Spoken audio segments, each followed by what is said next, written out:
Bonjour à tous, voilà encore une fois de plus pour nous retrouver ce lundi pour discuter de la tribune du lundi.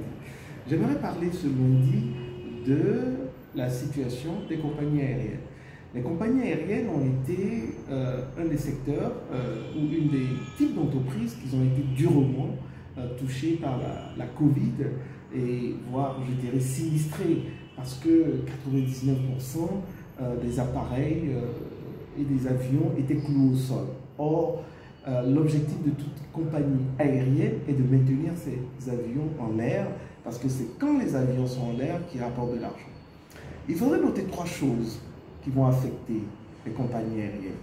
Premièrement, on aura, un peu comme on l'a eu lors du 11 septembre, de nouvelles mesures qui vont s'imposer dans les aéroports et aux compagnies aériennes.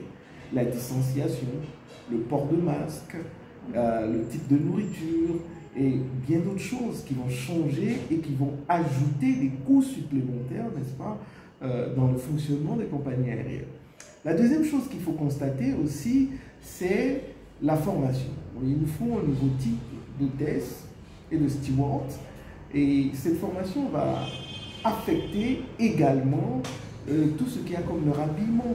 Parce qu'aujourd'hui, on se rend compte que les hôtesses doivent porter des visières, doivent porter des gants pour pouvoir respecter, n'est-ce pas, les mesures et les consignes sur la Covid.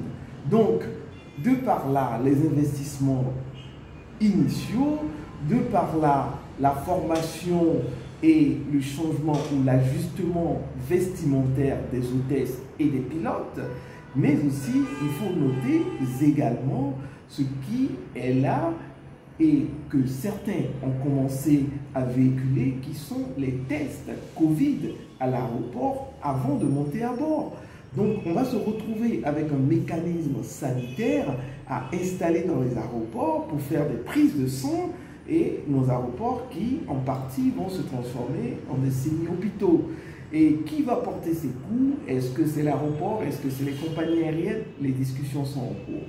Mais, quelles que soient ces trois choses, que ce soit les investissements pour être conformes aux mesures, quel que soit le vestimentaire des hôtesses, quelle que soit la pensée qu'il faut faire des tests de Covid avant de monter dans l'avion pour avoir un passeport immunitaire, tout cela va entraîner des coûts. Et généralement, en entreprise, quand il y a un surcoût, ce surcoût est passé au client et est passé de manière très forte. Donc, on va se retrouver avec des billets d'avion, comme le disait le PDG de Air France, qui vont au minimum doubler, voire tripler. On attend, on verra. Cela va-t-il empêcher les gens de voyager? On le saura dans quelques mois.